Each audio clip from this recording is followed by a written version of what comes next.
And welcome back for some moist misery in the beautiful hills of the Surrey countryside. Now, if you've been watching the channel for any length of time, you'll probably have worked out that I don't take things too seriously. I think the world of cars can get too serious. We've got too many things trying to be too stiff, too sporty for the road, and just a bit of a pain in the arse, all in this pursuit of sportiness, whatever that is. Now, this car for this week's car, that's what I'm trying to say, is the Kia Stinger GTS, and it is not a sports car. Kia says that in the press release. This is not a sports car, but it is a fast car, and it's a sports saloon, but kind of easy on the sports side of things. This is a really cool, charming car, and I want more people to go and buy these, and in the next 5, 6, 7 minutes, I'm going to try and show you why. It's going to be a different sort of video. It's too wet to get my tripod out, so I'm just going to wobble around with the gimbal and show you why I love it and take it for a drive, possibly when it's dried out a bit, because that's quite important. Rear-wheel drive sports saloon. Let's go.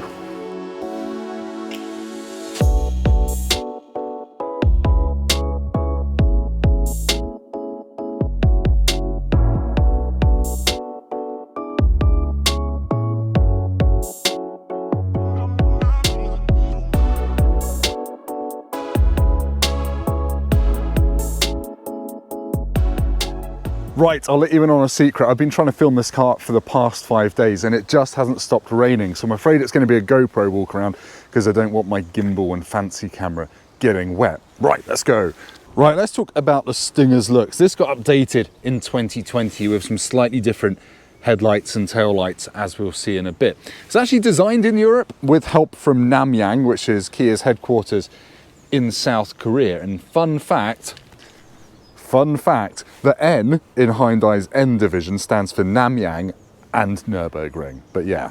So yes, let's talk about the design then. You've got this lovely dark chrome kind of plastic and this chrome effect on the grille as well, and that's repeated on the mirror cap. So that's kind of Kia's sporty colour, I guess. These bonnet vents are completely fake, which is a pity because there is a big 3.3 litre V6 under there, which we'll get onto when we come to drive it. The update gave it new, kind of more delicate looking wheel designs, and look in there, proper Brembo brake calipers, and it's on Michelin Pilot Sport 4S tyres. So all of that tells you it's a pretty serious driving thing. Although it's not necessarily sporty, they've thought about the fundamentals and mechanicals. It is quite a long car. It's 4.8 meters long, so getting on for 5 meters, it's a big boy. It's pretty long. And yeah, right-hand drive cars have a different suspension setup to left-hand drive ones so that it works on bumpy British roads. They've put some proper thought into this. They're not just winging it. I think one of my favourite lines on this car, I don't want to get all wanky and designy, but this swoopy bit here, I guess it's like the Kia version of BMW's Hofmeister kink. I don't know, it just makes it look quite different from anything else from the side. You've got a sunroof at the front, but not at the back, so you've got a bit of a black and red roof. It got redesigned at the back slightly for the facelift, so you've got 10 LEDs, I think, in each of these tail lights. That is new, and you've got quad tips and this cool light bar, and this lights up all the way across here at night. The boot does that classic Korean car thing of beeping at you even when you know you've opened it by pressing the button. Oh, that's where my tripod went. Okay, there's a 404 litre boot, which isn't actually massive. It's 1,114 if you flip the back seats down, and it's got a kind of a wider bit here. But it's not the world's hugest boot. I don't know if it's going to show up on the GoPro because it's quite dark. You've got a few little cubbies and things down there. But yeah, it's not as roomy, I don't think, as something like the Audi S5, with which this competes. Have I pointed out this is a £43,000 car? £43,000 car actually feels like a bit of a bargain when you look at the interior quality. All the lovely leather, it's got ISOFIX, you can fit child seats in here really easily. And yeah, I've got it a bit muddy. You've got a USB, normal USB, and a 12 volt down there. I'll hop in and we'll see how much room there is. This isn't in my driver's position because it actually moves forward. The headrest looks really silly when it's all the way up, doesn't it?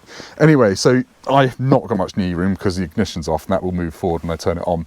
But headroom is actually just about okay. I think I would have a bit more headroom in the back of an Audi S5 than I do in this. But there we go, my bald head can brush the fluffy Alcantara-like headlining. It's definitely a fetish for that, isn't there? Bald men with Alcantara heads. Anyway, let's go up front. Okay, let's talk about the interior up front in the Kia Stinger. I have some slight issues with the steering wheel because around the edge, very premium, competing with Audi, lovely, lovely. Middle bit, really plasticky, competing with Lego, which isn't quite what you want, isn't it? And you've got plasticky gear shift paddles, which, no, would it cost so much to make them out of metal? Anyway, the dashboard, you've only got a little screen in the middle. These bits are both analog, which I quite like. It's a Kia with a 180 mile an hour speedo. Do you remember when you were a kid, you'd be saying, oh, my dad's car's really fast. The speedo goes up to 160, despite the fact it was probably a Honda Civic. So that's quite cool. I think actually this will do about 160 miles an hour, possibly a bit more. I can't actually remember off the top of my head. And you've got a few little screens here to show sat-nav directions and all that kind of guff. Digital speedo and boost gauges. The display also does that cool thing of showing you a reverse view down the side of the car to clear your blind spots before you turn and crush cyclists to death. I don't know if you can see, the head-up display is actually quite clear, very good, very useful. As is the infotainment screen, which is actually really quite sharp. It's a touch screen, so you do have to prod around, but you've got some shortcut buttons along there for going straight to the sat-nav, the map, the setup menu. Like that Kia Sorento I drove earlier this year, it's got cool neon graphics which look like, I don't know, the outside of a fried chicken shop in Seoul or something. I really like it, and it's really easy to use, to be honest. The only annoyance is it doesn't have wireless Apple CarPlay or Android Auto. You have to plug in to this specific USB socket down there. You've got wireless charging mat, which looks really vented, but it did overheat my iPhone. But that could be because I've got a magnet in my iPhone case, because that's how they work now. Drive mode selected down here. If I twist that, you get to see Smart, Eco, Comfort Sport, and where you should be living, Sport Plus with traction control off. Hang on a second. Oh my days. When I switch between comfort and track mode, the seat tightens up and the bolsters. That's really cool, I hadn't noticed that. You've got heated and cooled seats, which is really cool. Cooled seats in a car usually only comes in when you're spending like 60, 70 grand, not 40 grand. Heated steering wheel and heated and cooled seat for your passenger as well. The actual dash is clad in leather and it looks lovely. I don't know how Kia is doing this for 43 grand. It feels like it's posher than a Mercedes. Like some of these plastics are a bit silver, like fakey stuff, but I think overall this is lovely inside. Really impressed with it. And my favourite thing, an almost, hello GoPro, an almost frameless mirror, so it looks high quality. And it's got a sunroof as well, which is hidden by this Alcantara slab, and so you can see the rain and the misery from inside. God, no, you don't actually open. Getting wet. I don't have hair. Right, what are you doing? Sunroof's got mind of its own. Anyway, enough of me faffing about in here. Let's go for a drive and see what it's actually like.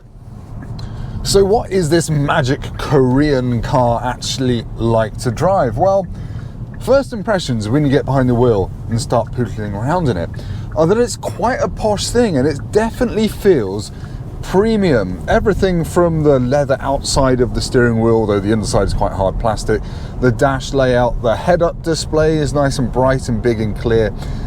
Everything about this feels posh, to be honest, and that's only compounded when you put your foot down and hear the soulful growl of the 3.3 litre V6, which has 361 horsepower and 510 newton meters of torque, so it's good for 0 to 60 in 4.7 seconds.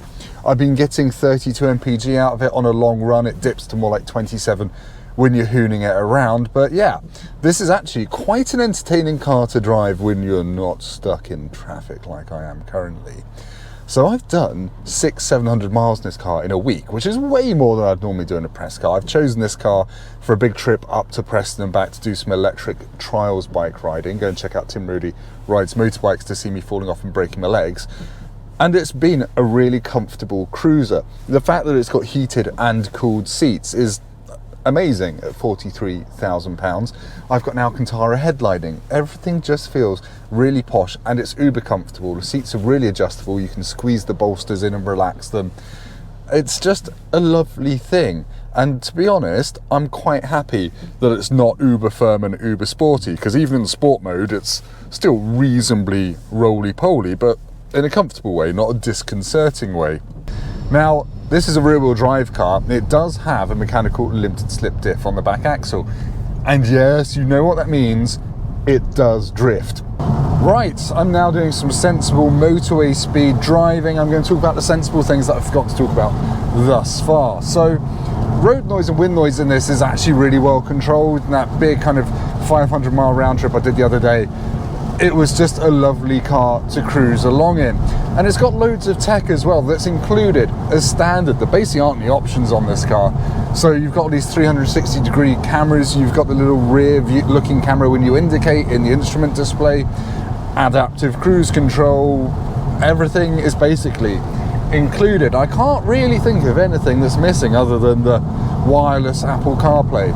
It just feels like a very complete car that you don't have to go through the options list to make good. You're not going to order one and then think, oh crap, I forgot to add the heated mirrors or anything like that. It just comes as it should do. Right, so I'm about to get to my twisty country road. Warning, I won't be going hugely fast because it's wetter than a cow made entirely of liquid, which is very wet indeed. And yeah, this thing is slightly traction limited, it's fair to say, at the back end. And I don't want to stuff it in a hedge, even though the stability control is pretty good. Now, I'm in sport mode, because in sport plus mode, or track mode, sorry, it turns the traction control off, and we're not going to get anywhere near that acceleration, that 4.7 to 60. And I can't stop, because there's a car up my arse anyway.